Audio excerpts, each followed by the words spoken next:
From Los Angeles, it was about 40 hours of travel time to Ushuaia at the southernmost tip of South America. It was the takeoff point for our 36-hour, almost 700-mile transit to the mainland continent of Antarctica. While in Ushuaia, before we boarded our ultimate expedition ship, we were on a catamaran and cruised the Beagle Channel, so named after Charles Darwin's famous ship when he rounded the southern tip of South America in the 1800s. We saw many seals and a few whales in that Beagle Channel, which we would then traverse later that evening when we got on the Explorer, the National Geographic Explorer. It is the ship that can carry up to 148 passengers in its 81 cabins. After that 36 hours of transit on the Drake Passage, the Antarctic Peninsula came into view.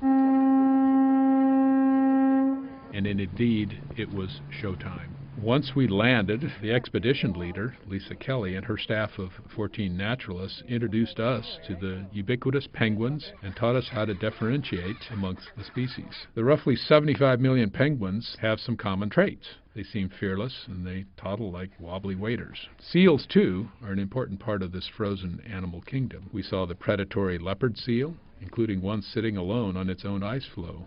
On some of the ventures, we toured through glaciers and icebergs. The big glacier that you can see there is called a tabular glacier, and it's approximately about a half a mile long and a quarter of a mile wide. It looks like in other areas there is ice melt in the water. This is regular for this time of year. December is the peak of summer in the Antarctic. That brings out the high point of a lot of the animal life that we saw, both seals and, of course, the nesting penguins. We also saw a few orca whales in a pod in what was the Gerlach Strait. We were awakened at 3 a.m. in the morning by the expedition leader, and there were close to 30 whales that we spotted, just sort of flirting with us in the bow of the ship. The captain was very skillful in maneuvering around them as if we were one. We even saw the humpback whales, which up to only a few years ago was almost extinct.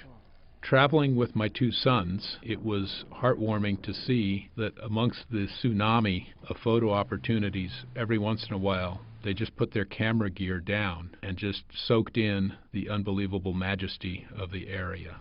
For me, for us I should say, traveling to Antarctica had the lure of setting foot in the most remote and least understood continent. A place once harsh yet fragile, bleak yet majestic, complex yet simple, and a giant science experiment of how our ecosystems are all so fragile and how important it is to understand how everything works together on this globe we call home.